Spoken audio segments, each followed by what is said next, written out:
Alors, nous sommes au troisième volet de notre thème Paître les brebis du Seigneur, et lequel aujourd'hui est bien conduire et protéger le troupeau.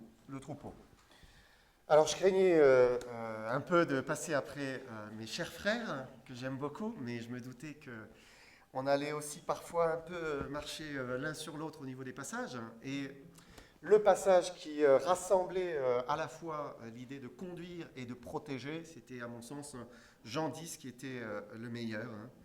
Et donc on va relire parfois certains versets. On sait tous, le souverain berger, l'archipoïmène, c'est Jésus-Christ, hein. Et c'est normal de tourner les regards vers Jésus-Christ, hein, de prendre un modèle sur lui. Il s'est présenté lui-même à nous comme étant le bon berger, celui qui conduit et en même temps celui qui protège, bien dans le texte des voleurs, des brigands, des mercenaires. On peut relire Jean 10, versets 1 à 3.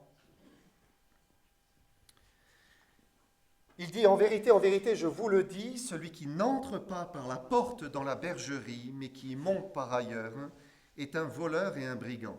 Mais celui qui entre par la porte est le berger des brebis. Le portier lui ouvre et les brebis entendent sa voix. Il appelle par leur nom les brebis qui lui appartiennent et il les conduit dehors. Donc dans notre passage là, on voit Jésus qui conduit ses brebis. Et un berger, c'est quelqu'un qui guide, qui dirige ses brebis. Il y a deux aspects que j'ai relevés dans l'idée de conduire le troupeau. C'est d'abord, il sait où il va. Et puis ensuite, il est devant ses brebis. C'est ce que nous montre le texte, hein. Donc il devance ses brebis et il les entraîne à sa suite. Elles ont envie de le suivre. Donc d'abord, pour conduire le troupeau, le berger doit savoir où il va. Et si je relis le verset 3, le portier lui ouvre, les brebis entendent sa voix, il appelle par leur nom les brebis qui lui appartiennent et il les conduit dehors. Le berger emmène ses brebis, on l'a vu dans les précédents messages, vers les verts pâturages, ce qui sous-entend qu'il sait où il va, hein. Steve nous disait, voilà, avec les bergers, ils parlent ensemble et puis parfois, ils peuvent dire, ah bien, on peut aller là-bas, là, il y a un bon pâturage, hein. Et le berger part pas au hasard en disant, bon, je verrai bien là, ce que je vais trouver à droite, à gauche, hein. Et j'aimerais évoquer ici l'aspect de la vision. Le berger sait où il va. Et il faut une vision de ce que Dieu attend de nous pour conduire les brebis dans la bonne direction. Un berger, il veut logiquement mener son troupeau plus loin, à la fois dans la connaissance de Jésus-Christ, hein, dans la maturité individuelle et puis dans le service pour le Seigneur.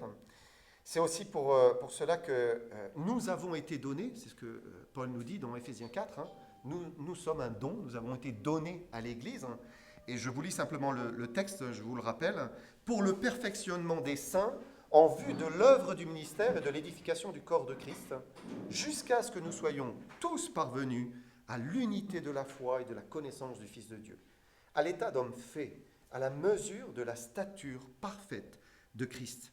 Ainsi, nous ne serons plus des enfants flottants, emportés à tout vent de doctrine, par la tromperie des hommes, par leur ruse dans les moyens de séduction.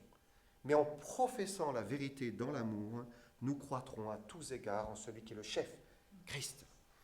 Et il y a tout dans le passage en fait, hein. Il y a le service pour l'œuvre du ministère, l'édification du corps de Christ, l'unité dans la foi et la connaissance de Jésus-Christ, une bonne assise dans la doctrine pour ne plus être emporté à droite à gauche, hein. Et puis la profession de la vérité dans l'amour, hein. On peut dire l'évangélisation. On a la vision là, on a une vision claire, hein. Dieu nous a donné un plan de route, hein, et chaque berger qui est fidèle voudra accomplir et rentrer dans ce plan qui nous a tracé. Après, d'une manière pratique, on peut voir un cheminement, hein, dans une église naissante, et puis pour la mener jusqu'à une église qui soit mûre, structurée, tournée vers l'extérieur, hein. On part à l'origine avec la fondation, ça part avec une vision, un appel, beaucoup d'évangélisation. Avec un petit groupe, ça va être du discipulat. Voilà, on va commencer à former des disciples.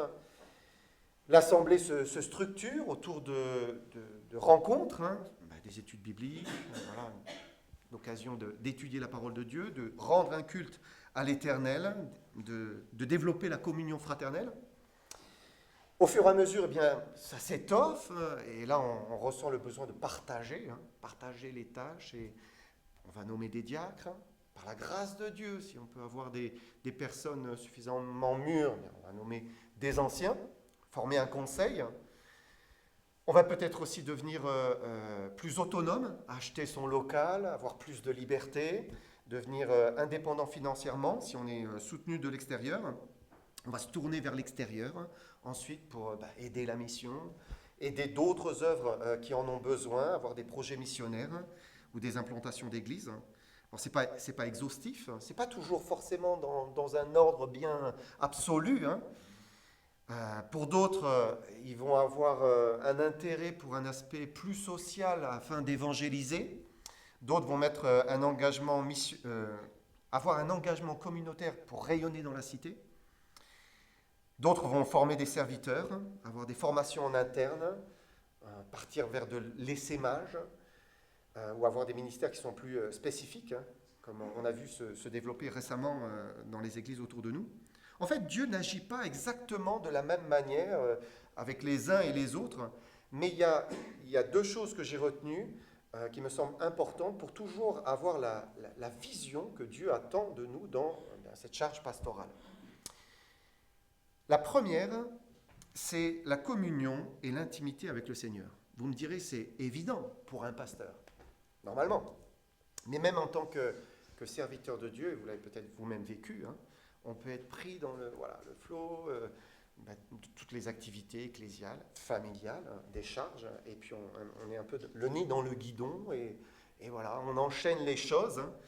Je me souviens, il y a quelques années, je me suis comme réveillé, parce que je me suis rendu compte que finalement, je passais plus de temps vraiment avec le Seigneur, intime. Je priais 10 minutes, mais 10 minutes, c'est pas assez. C'est pas assez quand on a la charge d'une église. Je lisais pour enchaîner mes messages, mais je lisais plus pour moi-même, pour nourrir mon âme. Et après, on fait les choses par automatisme, et il nous manque l'essentiel. Il nous manque l'essentiel, le Seigneur. Et la vision ou la révélation de ce que Dieu attend de nous, le pas suivant, il se trouve dans l'intimité d'abord, dans la communion. On n'est pas tous égaux dans la personnalité, on le sait bien, certains sont des fonceurs, ils ont 10 idées à la minute, on a du mal à les suivre, voilà. On pourrait dire, mais c'est eux les visionnaires, les plus visionnaires en tout cas. D'autres, ils sont là hésitants, j'y vais pas, je le fais pas, ils ne savent pas trop. Mais devant la charge que nous avons, nous sommes tous égaux. Pourquoi ? Car sans lui, nous ne pouvons rien faire. Rien. On a tous besoin que ce soit lui qui nous inspire, qui nous dirige, qui nous conduise dans ce que nous devons faire, dans le pas suivant, pour ne pas perdre de temps, pour ne pas se perdre soi-même, et pour faire vraiment ce qu'il attend de nous. Je me souviens à l'Institut biblique, pendant une période, nous sommes partis faire des kilomètres et des kilomètres en voiture pour aller frapper à la porte de toutes les mairies de Seine-et-Marne. Et le but, c'était de trouver une salle pour pouvoir faire une campagne d'évangélisation, donc essayer d'aller rencontrer les maires. Alors, c'était une bonne idée, mais probablement pas l'idée du Seigneur. Parce que après des semaines de temps consacré à cela, des pleins d'essence brûlés, des dizaines, peut-être de mémoire, c'était 35-40 lettres. Donc on remettait à chaque fois au maire ou au responsable. On a reçu 40 réponses négatives. C'était peut-être pas ça, Et ça peut être la même chose dans le ministère pastoral. Alors bien sûr, on tâtonne parfois, on essaye, on n'a pas toujours la bonne inspiration, mais pour avoir la vision du Seigneur, que vraiment il veut que nous accomplissions, il faut entretenir cette proximité, cette intimité, cette dépendance du souverain berger. C'est lui qui veut conduire ses bergers pour que ces bergers puissent ensuite bien conduire les brebis. La deuxième chose qui me semble importante pour toujours avoir la vision de ce qu'il attend de nous, c'est de ne pas rester bloqué dans une ornière. Et à mon sens, l'Église ne devrait pas se figer, se bloquer dans un schéma qui stoppe son développement. Parfois, on peut avoir une image de ce qu'il faut faire, une méthode, une manière de faire, et on reste bloqué sur cela, on n'en sort pas. On est les premiers à dénoncer les traditions des hommes qui annulent la parole de Dieu, mais en même temps, parfois, on est enfermé dans des traditions d'église pour soi-même. Je suis très reconnaissant pour l'église qui m'a accueilli, qui a été très patiente lorsque je suis arrivé. Je suis très reconnaissant pour le serviteur de Dieu qui a préparé l'église à m'accueillir. Mais bon, quand je regarde un petit peu sur le passé, je me dis, mais on était dans des formes de tradition d'église, pas des choses qui étaient mauvaises en soi, mais un peu figées, un peu bloquées, et voilà, on recommençait la même chose, pas vraiment de place pour la nouveauté. Et parfois, on peut avoir le sentiment que ce que l'on fait, c'est ce qu'il y a de mieux. Voilà, c'est le plus spirituel, c'est le plus biblique, c'est comme cela qu'il faut faire. On a toujours fait comme ça, on va faire toujours comme ça. On ne changera pas. Mais Dieu, parfois, nous secoue pour nous faire sortir d'une ornière, en fait, où on est un peu prisonnier. Regardez le Covid. Quand le Covid est arrivé, ça nous a tous bousculés, là. On s'est mis à faire des choses qu'on ne faisait jamais, qu'on n'aurait jamais pensé faire. On n'envisageait pas du tout ça. Et puis, on s'est retrouvé à les faire. Puis maintenant, on se dit, c'est très bien. C'est une vraie bénédiction. Et de savoir regarder ce qui se fait ailleurs, de s'inspirer de ce qui se fait chez le voisin, s'ouvrir à une nouvelle approche qui reste en accord, bien sûr, avec les Écritures. C'est peut-être le pas que le Seigneur nous demande pour être renouvelé dans la vision. On sait, Jésus-Christ est toujours le même, éternellement, aujourd'hui, hier et éternellement. Mais ça ne signifie pas que Dieu est statique. Dieu n'a pas agi de la même manière au fil des siècles avec les hommes. Peut-être il faut se poser la question, pourquoi persévérer pendant des années dans quelque chose qui ne marche pas? Est-ce que je ne suis pas dans une ornière finalement un peu bloquée? Et changer de manière de faire, c'est peut-être le prochain pas qui nous demande, et être renouvelé pour conduire le troupeau. Ensuite, pour conduire le troupeau, le berger marche devant ses brebis. Je vous relis le verset 4, Jean 10, verset 4. Lorsqu'il a fait sortir toutes ses propres brebis, il marche devant elles, et les brebis le suivent parce qu'elles connaissent sa voix. Le berger marche devant ses brebis. On ne conduit pas les brebis en les poussant, même si parfois on peut avoir l'impression, mais on les conduit en les devançant, c'est-à-dire en les entraînant à notre suite. L'exemple de notre Seigneur, c'est le berger qui entraîne ses brebis. Elles le suivent, elles ont envie de le suivre. On a envie de le suivre, il nous attire. 1 Pierre 5, verset 2. Paissez le troupeau de Dieu qui est sous votre garde, non par contrainte, mais volontairement, selon Dieu. Non pour un gain sordide, mais avec dévouement. Non comme dominant sur ceux qui vous sont échus en partage, mais en étant les modèles du troupeau. Donc il est question ici d'être les modèles du troupeau. Un modèle, c'est quelqu'un qui inspire. Nécessairement, c'est quelqu'un qui attire à lui, on a envie de le suivre quand il est un modèle. Il n'y a bien sûr qu'un seul moyen pour cela, pour être un modèle, c'est de laisser le souverain berger vivre en nous. C'est le seul moyen. Qu'est-ce qui nous attire, nous, personnellement? Qu'est-ce qui nous fait du bien? C'est quand on voit Christ. Quand on voit Christ chez un serviteur, chez quelqu'un, même un frère, c'est formidable. C'est vraiment un aimant. De voir Christ se manifester, parler, agir, c'est ce qui nous donne envie de suivre, d'aller dans cette direction-là. Et c'est exactement ce qu'on a besoin de voir chez les sous-bergers, en fait, de voir Christ pour qu'ils soient attirés, ils aient envie de suivre. On se souvient de cette parole de quelques Grecs qui ont dit à Philippe, nous voudrions voir Jésus. Ils n'étaient pas intéressés par les disciples, nous voudrions voir Jésus. Et on ne peut être des modèles qui entraînent à notre suite que lorsque Christ paraît en nous. Et bien sûr, ce n'est pas quelque chose qu'on peut fabriquer, construire, décider le matin. On ne feint pas la communion avec Christ. Impossible. Soit on l'a, soit on ne l'a pas. Et on sait tous comment l'avoir. Galates 2:20, j'ai été crucifié avec Christ. Si je vis, ce n'est plus moi qui vis, c'est Christ qui vit en moi.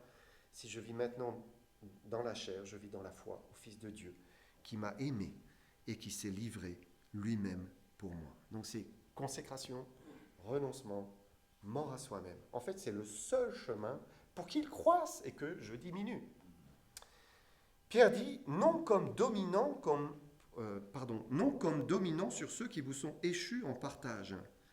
Et bien évidemment, on n'inspire pas un troupeau quand on le domine. Dieu nous confie ses enfants. Il est dit qu'ils nous sont échus en partage. Et ce n'est pas pour les commander. Parce qu'en commandant, on ne stimule pas, on n'encourage pas, on n'entraîne pas. Au contraire, au contraire. Et assurément, il y a une autorité dans l'humilité qui trouve toujours le respect, dans l'humilité. Et ce n'est pas une autorité humaine, charnelle, mais c'est simplement le Seigneur qui est là, quoi. Le Seigneur qui est présent. Et voilà, quand le Seigneur est là, on se courbe, on se courbe. Et il y a une différence entre un berger et un chef.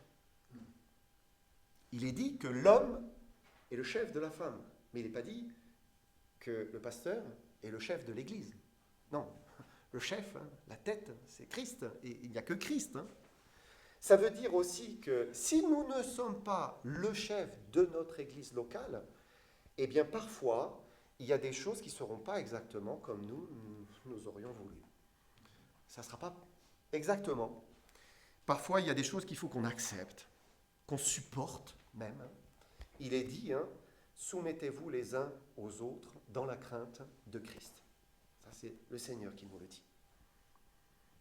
Donc, conduire le troupeau, c'est savoir où on va, avoir une vision, et c'est dans l'intimité, d'abord, bien qu'on la trouve. Le Seigneur nous inspire le prochain pas. Et conduire le troupeau, c'est être un modèle qui entraîne à sa suite, qui donne envie, parce que Christ, se manifeste au travers de nous.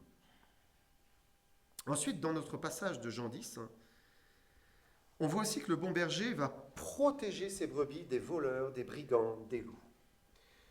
Je vous donne encore des anecdotes, désolé, ça m'est venu comme ça, mais à l'Institut biblique encore, un jour, nous sommes partis pour visiter une petite assemblée qui se réunissait dans une villa, dans une ville de France, mais on ne les connaissait pas, ils ne nous connaissaient pas. Certains se souviennent. On devait passer, je ne sais plus, 2 jours dans cette petite église. Pour l'essentiel, c'était plutôt des jeunes, des étudiants ou des jeunes. Et donc, il y avait un pasteur, un responsable, un ancien, qui ne nous connaissait pas beaucoup. Et il a donné une petite exhortation, je ne sais pas si tu te souviens. La petite exhortation, c'était le berger. Le bon berger. Et en gros, il disait, il faut être prudent. Il y a des loups. C'était... Waouh, je l'ai pris vraiment... je me dis, mince, c'est un peu rude quand même. Bon, aujourd'hui, j'arrive à comprendre sa démarche. Voilà, le berger a peur. Il prend soin de ses brebis. Il a peur qu'il puisse y avoir une mauvaise influence qui détourne le troupeau. Un berger protège son troupeau. J'avance un petit peu dans Jean 10, versets 11 à 13. Je suis le bon berger. Le bon berger donne sa vie pour ses brebis. Mais le mercenaire, qui n'est pas le berger et à qui n'appartiennent pas les brebis, voit venir le loup, abandonne les brebis et prend la fuite. Et le loup les ravit et les disperse. Le mercenaire s'enfuit parce qu'il est mercenaire et qui ne se met point en peine des brebis. Je suis le bon berger. Un mercenaire, c'est quelqu'un qui sert pour de l'argent. Nous ne sommes pas des mercenaires. On a lu tout à l'heure que le berger ne doit pas servir pour un gain sordide, mais avec dévouement. Et Jésus nous montre ce qu'est le dévouement, c'est être prêt à donner sa vie pour ses brebis. Et d'abord, j'aimerais dire qu'il faut quand même du courage pour défendre le troupeau. Parce qu'il y a quand même pas mal de situations qui sont bien désagréables à vivre pour un berger. Des tensions, des confrontations, des discussions voilà, qu'on se passerait bien, des pièges à déjouer, des calomnies eh bien, à dénoncer ou à supporter parfois, hein, de la violence verbale, et même parfois, voilà, on n'est pas loin du physique ou même le physique. Hein. Mais un berger fait tout, hein, fait tout ce qu'il faut pour prendre soin avec courage de ses brebis. Il se consacre. Hein. Lorsque l'apôtre Paul a rassemblé les anciens de l'église d'Éphèse dans les Actes, il va leur dire qu'il leur a annoncé tout le conseil de Dieu sans en rien cacher. Et puis il ajoute, je vous lis Acte 20, versets 28 à 30, « Prenez donc garde à vous-même et à tout le troupeau sur lequel le Saint-Esprit vous a établi évêque, pour paître l'église de Dieu qui s'est acquise par son propre sang. Je sais qu'il s'introduira parmi vous après mon départ des loups cruels qui n'épargneront pas le troupeau, et qui s'élèvera du milieu de vous des hommes qui enseigneront des choses pernicieuses pour entraîner les disciples après eux. » Donc Paul leur dit, le danger va venir de l'extérieur, hein, des loups qui vont s'introduire dans le troupeau, mais il dit aussi que le danger eh bien, peut venir de l'intérieur, il viendra de l'intérieur avec des personnes qui s'élèveraient au milieu des chrétiens. En fait, il leur dit, le danger va venir de partout. Hein. Et c'est toujours un équilibre hein, pour le pasteur entre l'hospitalité, l'accueil, l'ouverture, voilà, la bienvenue à ceux qui rentrent, hein, et en même temps l'intégration aussi, et en même temps la prudence, le discernement, la sagesse. L'apôtre Jean parle d'éprouver les esprits, car plusieurs faux prophètes hein, sont venus dans le monde. Et il y a une mise à l'épreuve hein, qui est nécessaire hein, avant d'accorder sa confiance. Nous sommes des bâtisseurs, puisque nous travaillons avec des pierres vivantes, hein, et par la grâce de Dieu, on tâche d'édifier, de bâtir comme il faut l'Église du Seigneur, notamment eh bien, en essayant de percevoir les dons des uns et des autres pour les impliquer dans l'œuvre, hein, leur permettre de eh bien, s'épanouir dans le service du corps. Mais parfois, certaines pierres peuvent prendre place dans le corps et enfin dans la structure et finir par faire tout effondrer en fait. Hein. Je lisais, il y a des pierres hein, qui sont comme contaminées par la mérule. Je ne sais pas si vous avez déjà vu ça, la mérule. Hein. C'est un champignon qui attaque les pierres et puis ça passe de pierre en pierre, mais ça passe aussi après dans la structure, dans la charpente, dans les planchers. Hein. Et puis un jour, ben, toute la maison voilà, elle est ruinée, hein. Elle menace de s'effondrer. De pierre en pierre, de mur en mur, c'est la contamination. Et c'est pour cela qu'il faut être prudent. Éprouver les esprits, éprouver dans la durée, éprouver par une implication progressive, et ça ne plaît pas toujours. Hein. Même souvent, ça ne plaît pas. Hein. Certains veulent leur place rapidement, des responsabilités tout de suite, mais protéger, c'est aussi essayer de voir un peu plus loin hein, et les problèmes qui pourraient survenir dans le futur.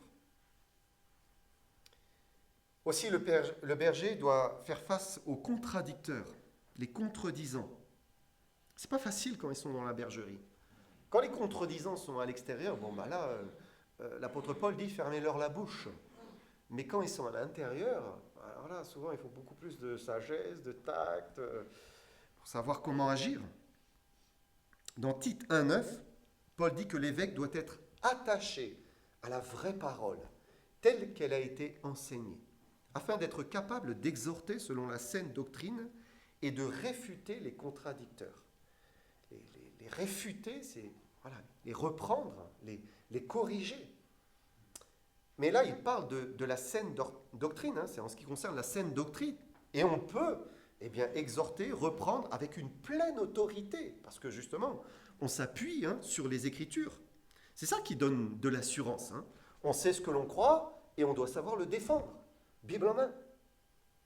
Mais nos difficultés, elles ne sont pas toujours doctrinales.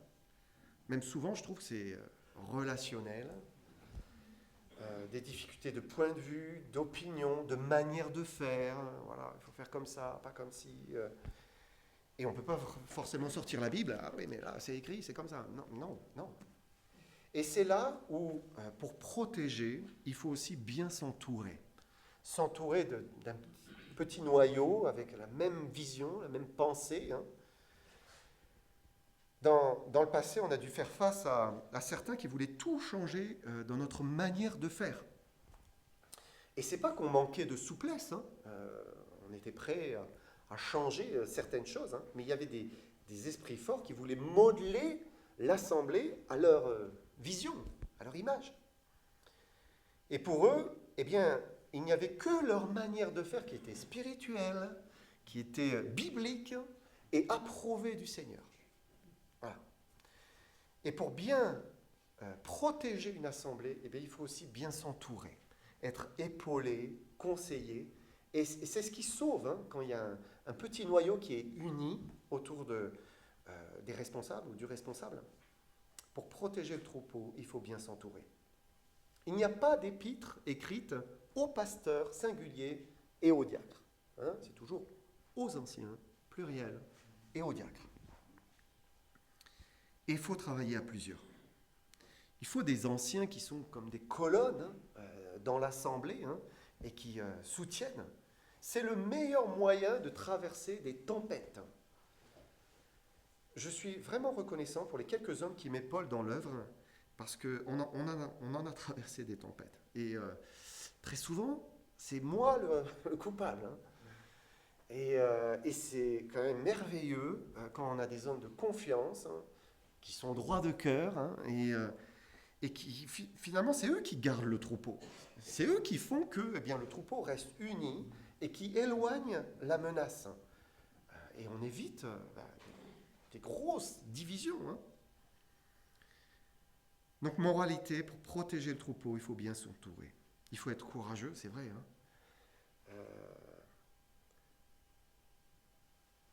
Il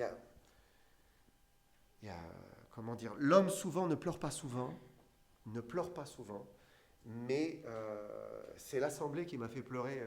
Enfin, ma femme a souvenir qu'elle a vu ma première larme avec l'assemblée. Hein. Donc, voilà, il faut du courage. Il faut être prudent, il faut être patient.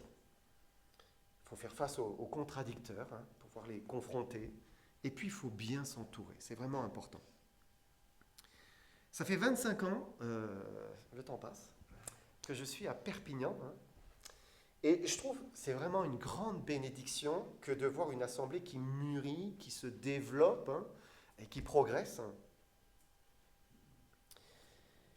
Alors, bien nourrir le troupeau, le désaltérer, bien connaître, hein, prendre soin de chacune de ces brebis, bien conduire et protéger le troupeau. C'est ce qu'on vient de voir ensemble. Donc j'ai parlé avec certains, j'ai dit que ma fille Ketsia, mon aînée, vient d'être lâchée, elle est dans l'aéronautique, donc voilà, vient d'être lâchée pour la première fois cette semaine. Ma fille, ma deuxième, Loïs, a été lâchée, elle, avec sa voiture, parce qu'elle va maintenant voilà, toute seule dans son école. Et mon troisième lui a passé le permis, il sera bientôt lâché. Hein. Mais ce qui est merveilleux, c'est que le Seigneur ne nous lâche jamais. Et heureusement. C'est comme si on a le sentiment, il est là derrière, il nous tient les épaules, et il nous accompagne dans cette charge, et heureusement. Hein, qui est suffisant pour ces choses? C'est combien on a besoin de lui, parce que c'est lui le vrai berger. Et c'est lui seul qui est capable de conduire et mener le troupeau. Hein. On doit avancer pas à pas, dépendant de lui, pour bien faire, bien construire. Que Dieu nous aide. Je vous laisse simplement une exhortation. Vous connaissez ce verset 1 Corinthiens 15, 58. Ainsi, mes frères bien-aimés, soyez fermes, inébranlables, travaillant de mieux en mieux à l'œuvre du Seigneur, sachant que votre travail ne sera pas vain dans le Seigneur. On va prier. Seigneur, merci. Merci, Père, de cette grâce, Seigneur, de nous avoir sauvés d'abord. Merci pour le pardon des péchés, la vie éternelle. Et merci aussi, Seigneur, de nous accorder la grâce de pouvoir être à ton service. Seigneur, tu es le meilleur des patrons, Seigneur. Tu es le chef que nous aimons, Seigneur, et nous te remercions, Seigneur, de ce que tu ne nous laisses jamais seuls, tu nous accompagnes. Et Seigneur, comme je disais, qui est suffisant pour ces choses. Viens-nous en aide, Seigneur, pour la suite du chemin. Aide-nous à traverser les choses qui sont difficiles, éprouvantes. Donne-nous du courage chaque jour. Donne-nous d'être renouvelés, Seigneur, dans notre vision, dans ce que nous devons partager, dans les projets que tu veux que nous fassions, Seigneur. Que tu nous donnes cette inspiration qui vient de toi. Seigneur, cette grâce, cette dépendance. Seigneur, te bénissons, Seigneur, pour ton œuvre et nous te remercions pour ce jour merveilleux où eh bien, nous passerons tous ensemble de l'autre côté pour te rejoindre. Au nom de Jésus-Christ.